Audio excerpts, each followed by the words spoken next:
La nouvelle politique de l'administration américaine vis-à-vis du Maroc s'appuie sur des personnalités clés de la Maison-Blanche. Il y a une volonté américaine de renforcer la coopération diplomatique et militaire, comme pour développer le partenariat économique entre les deux pays. L'objectif est de faire du Maroc un hub pour l'Afrique et renforcer la complémentarité avec les voisins de la Méditerranée. Portée par une forte dynamique des impôts sur la société, sur le revenu et de la TVA, les recettes fiscales du Trésor se sont établies à près de 202 milliards de dirhams à fin juillet 2025, une hausse de près de 16% sur un an.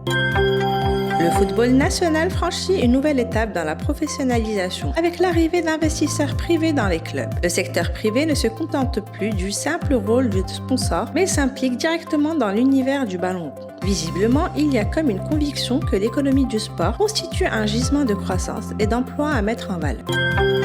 Depuis des années, les flux d'investissement marocains à l'étranger ciblaient principalement le continent africain. Aujourd'hui, ils s'orientent vers un éventail géographique plus large. Ils s'intéressent à des pays comme les États-Unis d'Amérique, la France, l'Espagne ou encore les Émirats arabes unis. L'administration des douanes et des impôts indirects dévoile son bilan pour 2024. Il s'avère que la douane a enregistré des résultats positifs dans plusieurs domaines d'activité. En fait, il s'agit d'un bilan marqué par l'établissement de nouveaux records. Ainsi, les recettes ont atteint environ 145 milliards de dirhams en 2024 contre 132 milliards de dirhams en 2023.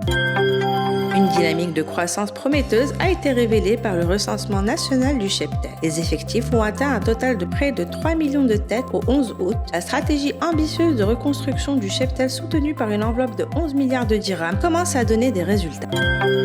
Plus de 8 millions d'élèves sont attendus pour la rentrée scolaire prévue le 8 septembre prochain. Cette rentrée sera marquée par plusieurs nouveautés annoncées dans une circulaire du ministère de tutelle. La généralisation des écoles pionnières sera poursuivie que ce soit dans le cycle primaire ou l'enseignement collégien.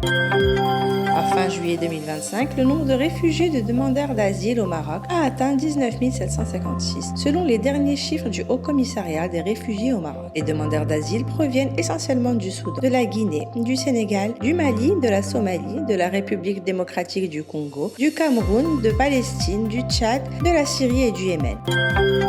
Le ministère de l'Économie et des Finances annonce une orientation positive de la conjoncture économique nationale en 2025, et ce, malgré un contexte mondial incertain. À titre d'illustration, la valeur ajoutée agricole a enregistré une progression de 4,5% au premier trimestre 2025.